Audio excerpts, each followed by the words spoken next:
Hello, welcome to Gardening at 58 North. So in this video I'd like to show you the plant Cordyline Australis and tell you how to look after it and just give you a bit of information about how it grows. So Cordyline Australis is a very common plant in more temperate climates away from areas with very hard frosts. It's very popular especially in the UK and Ireland because it gives a really nice tropical appearance to the garden and it grows really quite well in our climate.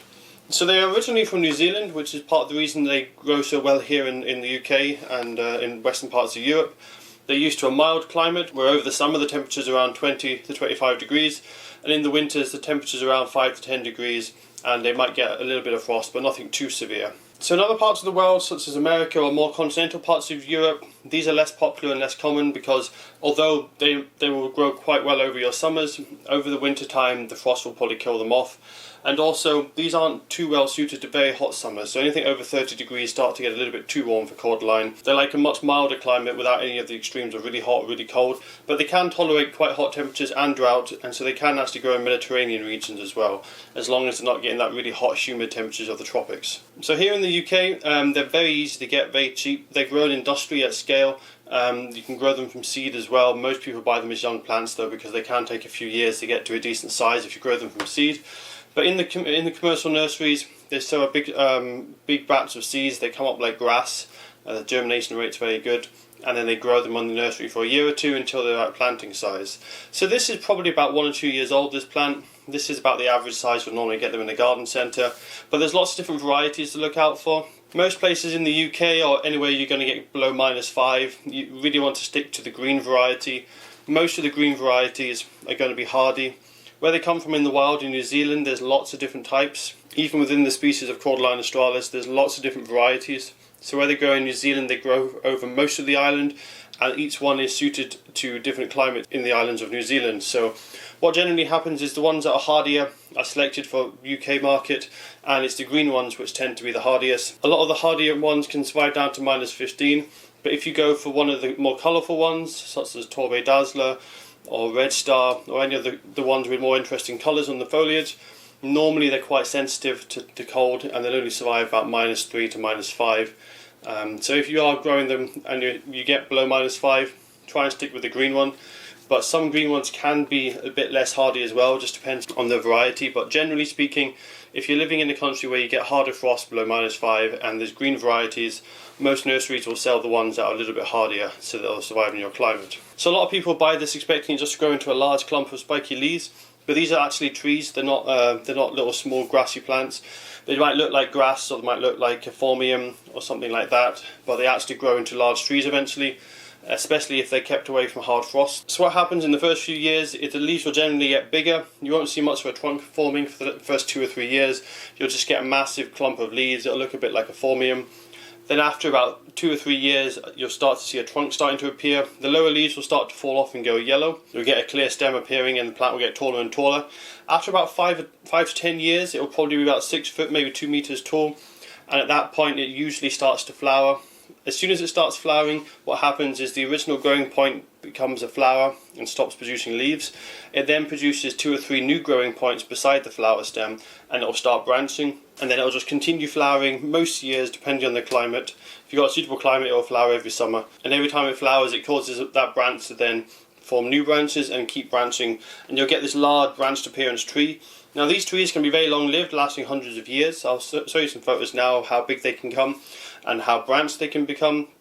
They can also have multiple trunks, and the bottom of the trunk can get really quite large. So they do become nice big trees. For the first 5 to 10 years they'll look like a palm tree, but eventually they'll start branching and they'll become this kind of unique looking tree which doesn't really look like anything else out there apart from some of the dragon trees. So when it comes to care of cordylines, fortunately they're really easy to look after. They'll tolerate most conditions as long as you don't have the hard frost. The main limiting factor for these plants is the hard frost. If you get a very hard frost below -15, this will kill off any variety.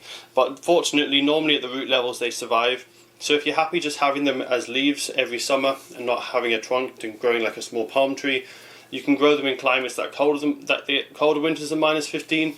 Just make sure the ground is mulched and you keep the roots from freezing, and they'll just keep growing up every year as leaves. But if you have a milder climate, as I say, they will become nice palm trees eventually. Because they're such tough, resilient plants, they're very adaptable. They can grow in a really wide range of locations. The other major factor you need to consider is light levels. They do prefer full sunshine.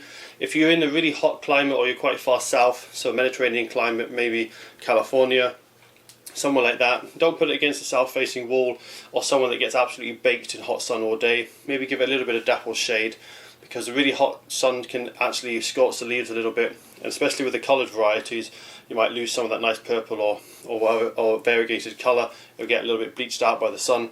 So avoid the strongest of sun if you're in those kind of climates. But anywhere from Western Europe up to Norway, or in the more cooler areas of the United States, give it full sun. It likes a really warm position. It does best in temperatures around 20 to 25 degrees. So give it a really nice, warm, sunny location, and it should grow much better for it. They can tolerate light shade, but they definitely do like the sun. If you give them too dark a location, they'll just grow very slowly, and they can look quite ugly and a bit sparse looking with the leaves. So try and give them good light levels if you can. When it comes to soil conditions, fortunately they're very adaptable. Most soil types are absolutely fine. Just avoid the extremes of really alkaline or really acidic, but generally any soil type is normally fine. Even moderately acidic and moderately alkaline doesn't seem to affect this plant too badly. And another important factor is just make sure it isn't waterlogged. Make sure it's free draining soil. As long as it's not a boggy soil, it should be fine. And these are actually quite drought tolerant plants, so even if you live somewhere with a Mediterranean climate where it gets quite dry in summer, these should do absolutely fine there. What these plants have is a very thick rhizome underground that can help them store water, and also with the type of leaves they have, they're quite good at conserving moisture. Cordylines tend to have two types of roots. They have these long thin roots like these ones at the bottom here, which are the feeder roots, and these are the ones you'll see most of the time. That underneath the main stem there'll be a large rhizome, and that large rhizome just stores energy and stores water as well. So it can survive drought, but when it's a young plant and it's getting established, until it grows that rhizome to a decent size and until the roots get well established in the soil, it will need watered. So if you do have drought conditions, make sure you keep it well watered until it gets its roots fully established. Once it's fully established, it should be fairly tolerant of most drought conditions, as long as it's not severe drought with several months without rain. So that large rhizome root that it grows is part of the reason it can survive colder than -15. If you get a hard frost, it kills off all the top growth, all the stem and the trunk. You'll still be left with this rhizome underground. That stores quite a lot of energy, so when the weather warms up again, it can regrow the new leaves. It has plenty of energy stored, and it will quickly recover. It will grow to a decent size. Even in its first year, it should be able to grow 2 to 3 foot in height, because it's got all the energy stored underground. I find in my part of Scotland, what tends to happen is every 10 years we get a hard frost below -15 that kills the plants right down to the ground, and then they restart again. So in my area, the tallest plants are about 4 meters in height, maybe 5, because every 10 years they tend to get hit down to the ground, but most winters are fine in our climate. So when it comes to soil fertility, they're not too fussy, but they will do better if you feed them well. Now, one of the main problems with cordylines is, although they can grow anywhere and they're pretty resilient, a lot of people just put them in the ground. They don't add any additional nutrition to the ground. They don't feed the plant. It will grow, but depending on how fertile your soil is, it might not grow very well. A lot of cordylines, they tend to suffer because they're not in very rich soil, or the soil is quite poor. So they will grow, but what normally happens is you get a long stem at the bottom and a very small rosette of leaves. So if you notice your cordyline has got a lot of leaves going yellow, or the section of stem which has leaves on it is quite small, and there's not you haven't got the whole stem covered in leaves, it's just a very tiny bit at the top, that generally is a good sign that it's lacking nutrition, it needs better soil, or it needs feeding. So if you just put it in a poor soil, it'll grow very slow. You'll slowly get a palm tree type effect, but it'll be quite a thin trunk, and it'll just have a tiny bit of leaves at the top. Whereas if you keep it well fed, give it nice soil, add lots of compost and organic matter to give it a really nice rich soil and keep it well fed, what you'll get is a much faster growing plant, a much thicker trunk, and you'll actually get a metre or two of the trunk absolutely covered in leaves. So you'll get a really big leafy plant, and it'll grow much better for it. So it depends how big you want it to grow and how fast you want it to grow, also what style you're looking for. If you want it to stay quite small and just have a bit of a palm tree effect, you don't need to feed it. You can just keep it in your soil, and it will probably just slowly plod along for years and years, not getting too large.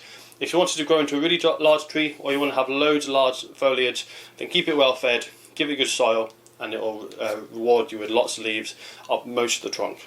When it comes to growing the cordyline, the way that they grow, they respond very well to being pruned. They can come back from the ground level with those big rhizomes. So if it's become too large and you want to kind of start from scratch, what you can do is just cut it off right at the ground level.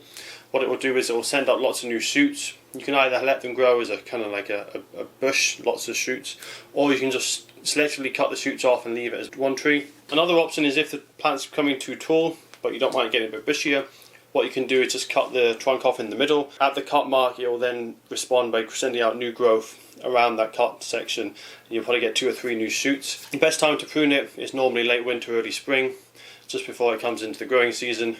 But it doesn't matter too much with cordylines. Just don't do it in midsummer, because you don't want it to miss the growing season, put out new growth in the autumn, because that new growth will be quite susceptible to frost. You want it to have time to harden off over the summer and the autumn, so it doesn't get hit by the frost with the new growth. So that's about it for this video.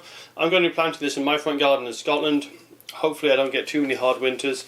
This should be able to grow mostly, as I say, in my garden, and it should grow up to a decent height. But every 10 years or so you might get below -15, which will kill it down to the ground level. I can then either wrap the trunk up with insulation if we have a particularly cold snap to try and keep it protected so I don't lose the main trunk, or I can just let it die to the ground and just restart again from the base. If you're interested to see how my plant does, please subscribe. I'll be planting this in my garden today, and I'll be looking after it well over the summer. I'm going to give this really good soil conditions, lots of feed, hopefully give it rapid growth. And because I'm here in North Scotland, we have quite cold summers, then this plant likes slightly warmer conditions to what we have here in Scotland. I'm going to be growing this near a south-facing wall, just give it the most sun and heat as possible. But if you're not in North Scotland, don't worry about giving it the maximum heat, because as I say, 20 to 25 degrees is normally perfect for this plant.